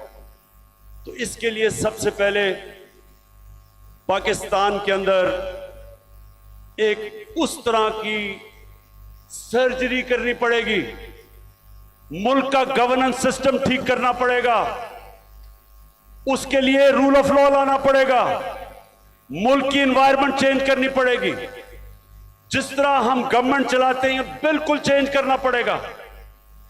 और जो हमने डॉलर मंगवाने हैं मुल्क के, जरा गौर से सुने, मैं आखिर में पहुंच रहा हूं। डॉलर कैसे आएंगे? एक्सपोर्ट्स बढ़ाने में तो टाइम लगेगा। एक तरीका है डॉलर लाने का, ये जरा गौर से सुन लें, और आज बैरूनी मुल्क पाकिस्तानी भी सुन रहे होंगे, मैं उनको भी बताना चाहता हूं कि देखिए, मैं बड़ी देर से एक ही बात कहता हूं कि सबसे बड़ा असासा पाकिस्तान का बैरूनी मुल्क पाकिस्तानी है। उनके पास जो डॉलर्स पड़े हुए हैं, अगर हम अपना गवर्नेंस सिस्टम ठीक कर लें, हम अपना रूल ऑफ लॉ ठीक कर दें, हम इस मुल्क के अंदर एतमाद अपने सिस्टम में ले आए कि अगर वो अपना सरमायाकारी करते हैं पाकिस्तान में, तो हमारा जो अदलिया का निज़ाम है, जो हमारा गवर्नेंस सिस्टम है, वो उनके सरमाए की हिफाजत करेगा। जिस वक्त ये कर दिया, अब जरा सुने, मैं आपको फिगर्स बताता हूं। 18,000 अमेरिका के अंदर पाकिस्तानी डॉक्टर्स हैं। फिर से सुन लें, पाकिस्तानी अमेरिकन डॉक्टर्स अमेरिका में 18,000 हैं। आपको पता है कि उनकी टोटल वेल्थ कितनी है? 18,000 पाकिस्तानियों की वर्थ कितनी है? 200 अरब डॉलर। 200 अरब डॉलर जो आप IMF के पास हम घुटनों के ऊपर हैं। हम 6 अरब डॉलर मांग रहे हैं। 200 अरब डॉलर 18,000 पाकिस्तानी अमेरिकन के हैं। हमारे जो 10 पाकिस्तानी अमेरिकन टॉप बिजनेसमैन हैं, सिर्फ 10, आपको पता है उनके पास उनकी वर्थ क्या है? 25 अरब डॉलर।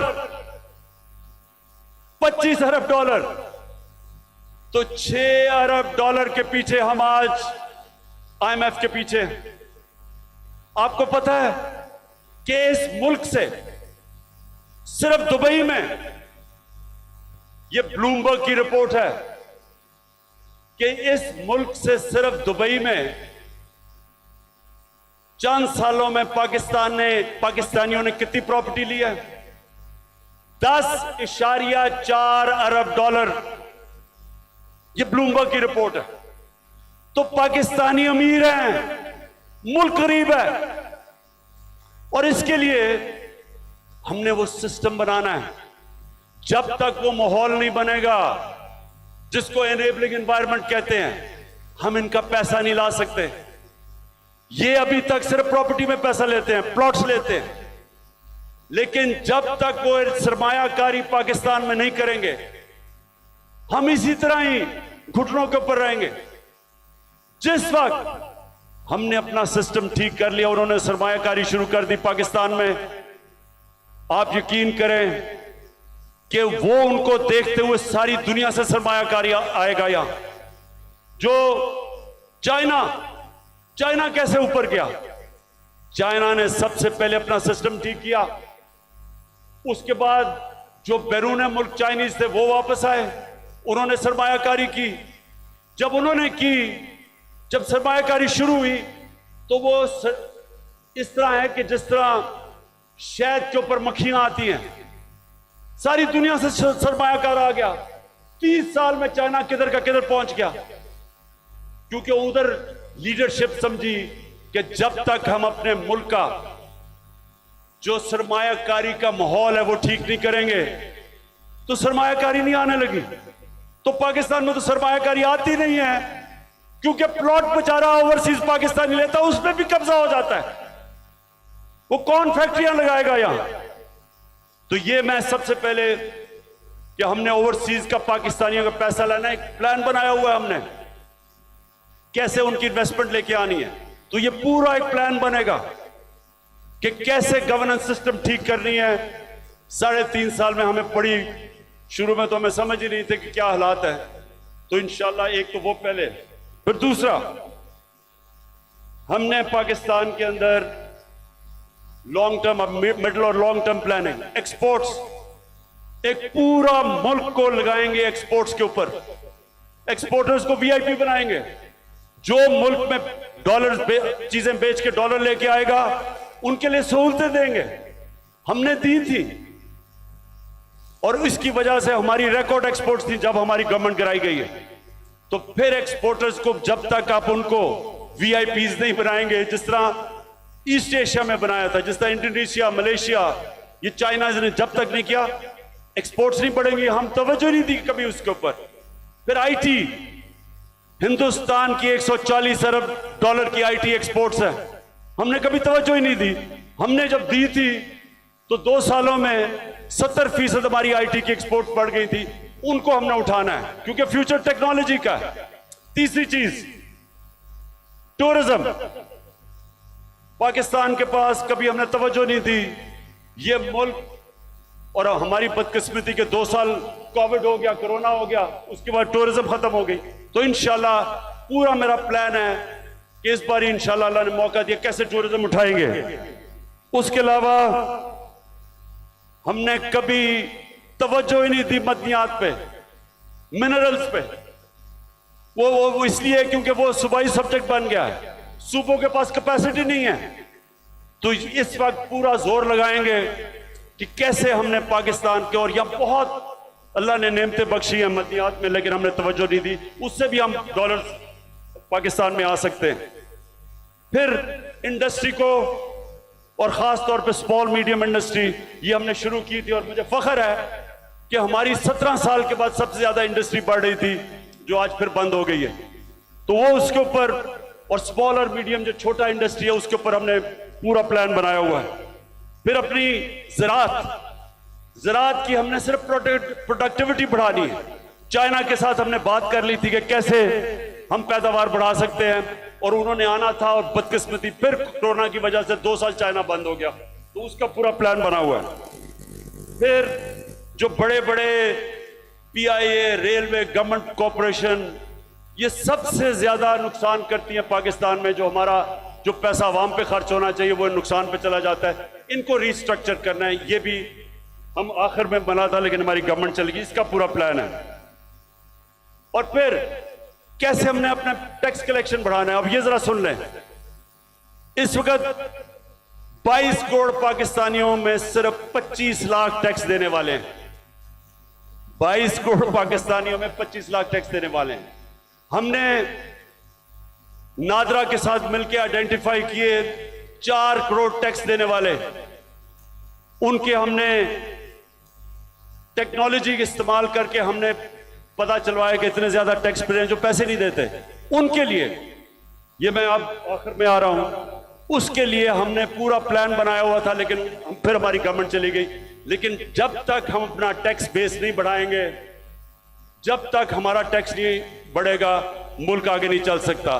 तो इंशाल्लाह उसका पूरा हमारा प्लान है। उससे मैं ये भी बता दूं कि हमने रिकॉर्ड टैक्स इकट्ठा किया था अपने दौर में।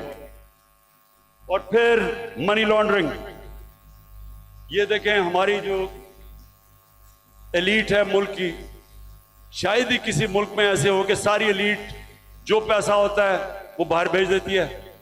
प्रॉपर्टीज इनकी बाहर हैं, जिस तरह मैंने दुबई में बताया, लंदन, सारी दुनिया में। और ये चोरी का पैसा होता है। तो जब तक हम इसको कंट्रोल नहीं करेंगे, और ये होगा रूल ऑफ लॉ से, जितना हम अपना कानून तकड़ा करेंगे, हम इतना पैसा हमारा मुल्क से बाहर चला जाता है, डॉलर बाहर चले जाते हैं चोरी के, हमने वो रोकना है। आखिर में इस दौरान जो मुश्किल वक्त है, आज कमजोर तबका हमारा पिस गया, तनख्वाहदार हमारा पिस गया महंगाई की वजह से। तो हमने जो चीजें शुरू की थी उसका मैं आपको बता दूं कि सबसे पहले हमने हेल्थ कार्ड, जो हेल्थ इंश्योरेंस थी, कि हर लोगों के लिए 10 लाख रुपए के लिए हेल्थ इंश्योरेंस हर खानदान के लिए किसी भी अस्पताल में अपना इलाज करवा सके, वो सबसे ज्यादा जो बंद किया गया कई जगहों के ऊपर, वो फिर से हम शुरू करेंगे। क्योंकि ये आजकल के दिनों में, महंगाई के दिनों में, एक बीमारी हो जाती है घर में, सारा घर मकरूज हो जाता है। तो जो हेल्थ कार्ड है वो हमारा पूरा इनिशिएटिव है, और इंशाल्लाह वो नंबर 1 होगा कि हमने अब लोगों को कैसे तहफ़्फ़ुज़ देना है, सोशल प्रोटेक्शन कैसे करनी है। दूसरा, हमने सानिया निश्चित ने एक जबरदस्त प्रोग्राम निकाला है, और वो है हमने अब राशन देना है लोगों को। वो कैसे करना है, हमने अब पूरा डेटाबेस बनाया है। हमने देखा कि कौन कौन से खानदान, उनकी इनकम कितनी है जो मुश्किल में है। तो इसको कहते हैं टारगेटेड सब्सिडी।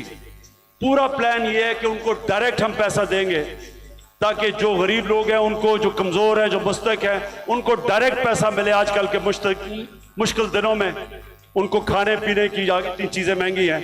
तो एक ये पूरा प्रोग्राम हमारा बना हुआ है। फिर हमने नौजवानों को लोन्स देने हैं,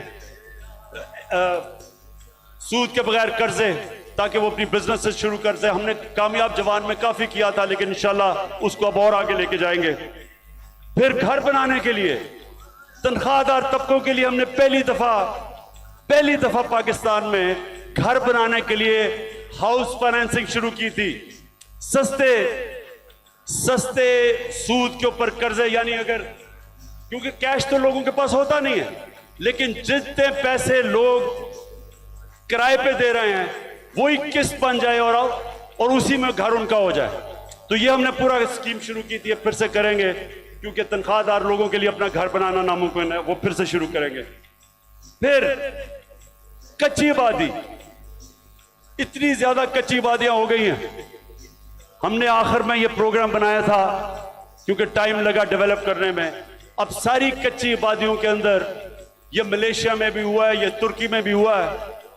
हम क्या करेंगे कि उनको उनके लिए मॉडर्न फैसिलिटीज उधर ही खड़ी करेंगे और डेवलपर को कहेंगे कि वहां एक बिल्डिंग बना ले और वो ही उनके लिए बिल्डिंग बनाए जिधर उनको फैसिलिटीज मिल जाए, पानी मिले, सही माने में वो रह सके, बजाय गंद के अंदर कच्ची बादी में लोग रहते हैं, और घर भी अपना हो जाए, यानी मालिक बन जाए अपने घर के।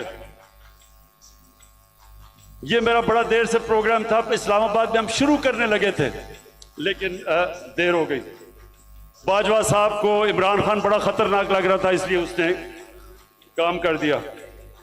उसके बाद हमने कैसे लोगों को रोजगार देना है।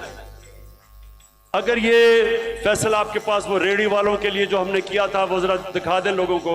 हमने फैसला किया कि देखें हम रोजगार तो दे नहीं सकते लोगों को, तो हमने लोगों के लिए रेडियां बनाई। इस्लामाबाद में एक्सपेरिमेंट शुरू किया कि उनको बजाय लोग तंग करें, कोई उनको कॉर्पोरेशन वाले लोग उठा दें, कोई पैसे ले ले, कुछ जो छाबड़ियां लगाते हैं, तो हमने उनके लिए जबरदस्त रेडियां बनाई, उनको एक जगह दी ताकि वो अपनी रोजी कमा सके। G11 मरकज हर एक के पास जा रहे हैं रेडी बान यहाँ पर एहसास प्रोग्राम के तहत।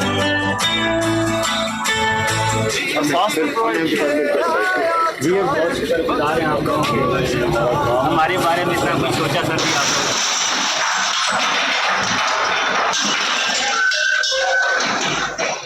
जुल्म कर रहे हैं गरीब बंदों के साथ, जुल्म।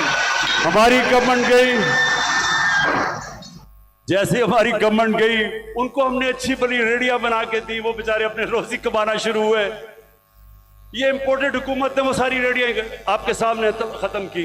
देखिए न्यूयॉर्क आप जाएं, पता नहीं कितने आप में से लोग गए हैं, वहां हर जगह पे उन्होंने अपनी अपनी स्टॉल्स लगाए होते हैं सड़कों के ऊपर और रोजगार कमा रहे होते हैं, उनको इजाजत होती है। हम क्यों नहीं करते? वो बेचारे पॉश एरियाज के अंदर, इस्लामाबाद के ब्लू एरिया में नहीं जी, वो खास कोई लोगों का इलाका है जिधर बेचारा आम आदमी रोजी नहीं कमा सकता। तो इसके ऊपर भी इंशाल्लाह अब हमने प्लान बनाया हुआ कि सारे पाकिस्तान में आम लोगों को मौका दें, अपनी जगह बनाएं ताकि रोजी कमा सके, बच्चे पाल सके। और फिर जो हमारे घर के मुलाजिम हैं, मेरे पाकिस्तानियों, मेरे नबी सल्लल्लाहु अलैहि वसल्लम ने जब गुलामी खत्म करने का शुरू किया तो उन्होंने क्या किया? उन्होंने कहा कि जो आपके घर में गुलाम है उनको इस तरह रखो कि जैसे वो आपके घर में आपकी फैमिली है, उनको वही खाना खिलाओ, उनको अच्छी तरह रखो। ये उन्होंने पहला कदम उठाया था कि उनको इंसान समझो, उनके भी हुकूक हैं। मैं जब बरतानिया गया तो उधर मैंने पहली दफा देखा कि जब किसी के भी घर में कोई काम करने आता है तो उसका कॉन्ट्रैक्ट होता है, कितनी देर काम करेगा, छुट्टी कब मिलेगी, तनख्वाह कितनी होगी, ये कॉन्ट्रैक्ट साइन होता है। मुझे अफसोस से कहना पड़ता है कि हम अपने मुल्क में अपने मुलाजमों को ठीक नहीं रखते और ये हमारे दीन के खिलाफ है। हमें बिल्कुल उस तरफ जाना चाहिए कि उनको हम कॉन्ट्रैक्ट्स दें, बताएं कि जितना पैसा मैं आपको दे सकता हूं उसके मुताबिक करें, उनको छुट्टी दें, उनके ऊपर पूरी कोशिश करें कि वो आपके जिस तरह फैमिली मेंबर है। ये हमारे दीन का हिस्सा है और मेरी पूरी कोशिश है कि हमारे जो मुलाजिम हैं घरों में काम करते हुए उनको आहिस्ता आहिस्ता हम राइट्स दें, उनका ध्यान रखें। वो भी इंसान है और वो क्योंकि कमजोर हैं उनको बुरी तरह हम रखते हैं। और जिन मुल्कों को हम काफिर कहते हैं या हमारे दीन के नहीं हैं, आप हैरान होंगे कि कितनी इंसानियत है उनमें अपने मुलाजमों के लिए। आखिर में जी मेरे पाकिस्तानियों, मैं आज आपका खास तौर पर शुक्रिया अदा करना चाहता हूं कि इतनी रुकावटों के बावजूद आज आप यहां पहुंचे।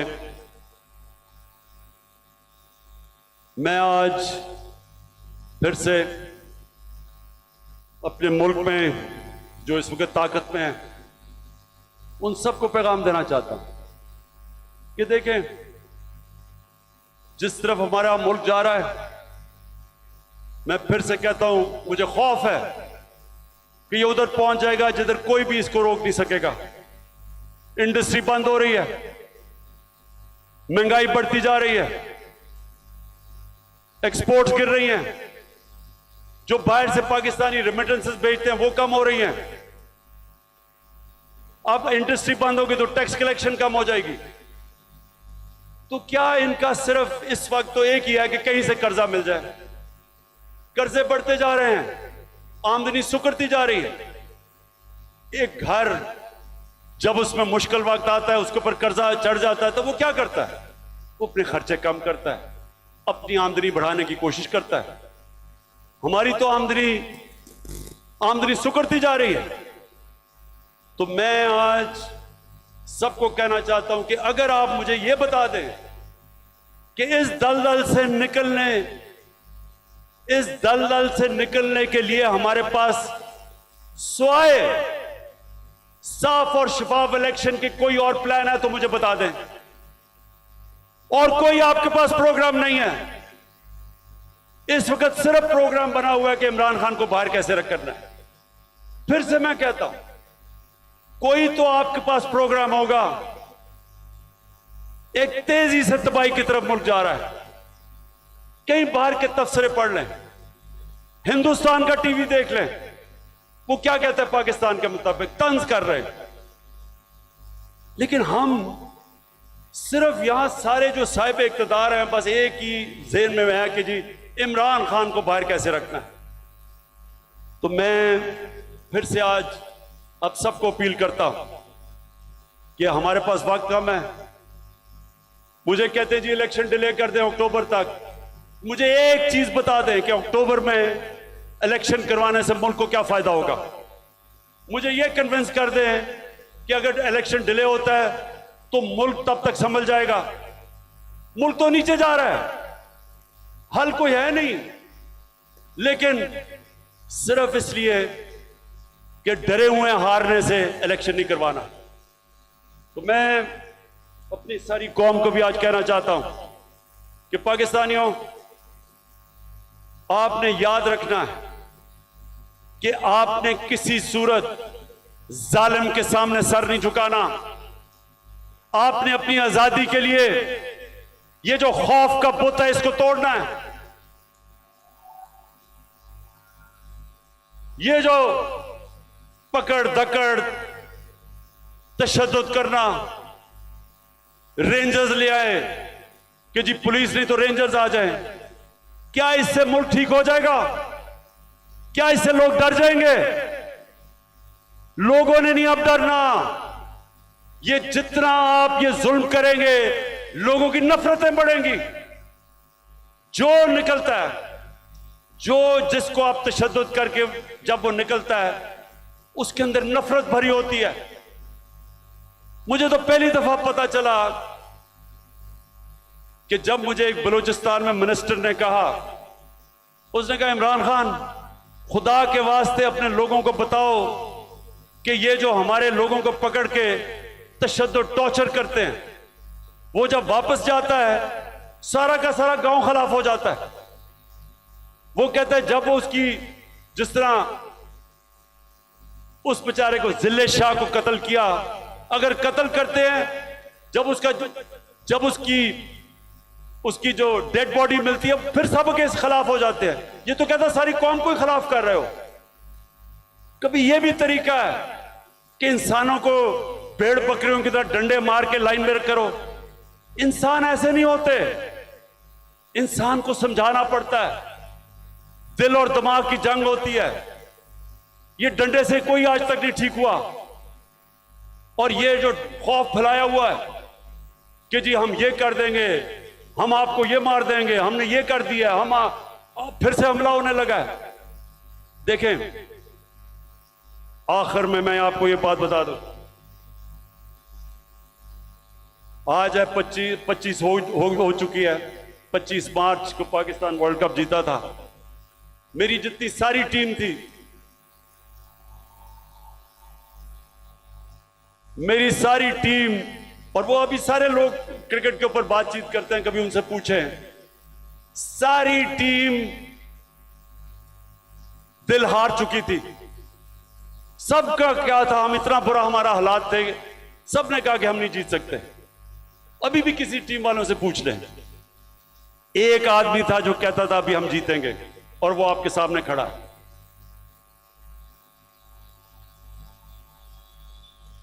आखिरी गेंद तक लड़ने वाला कप्तान था मैं, और अभी भी आखिरी गेंद तक लड़ूंगा अपने मुल्क के लिए। ना मुझे किसी का खौफ है। अल्लाह कुरान में कहता है जो लोग ईमान ले आए अल्लाह उनके खौफ दूर कर देता है, खौफ से आजाद हूं। मैं सिर्फ अपनी कौम को तैयार कर रहा हूं कि जो अब आगे हमारे सामने चैलेंज है, वो जिस तरह अभी तक पाकिस्तान चल रहा था इस तरह हम चैलेंज नहीं जीत सकते।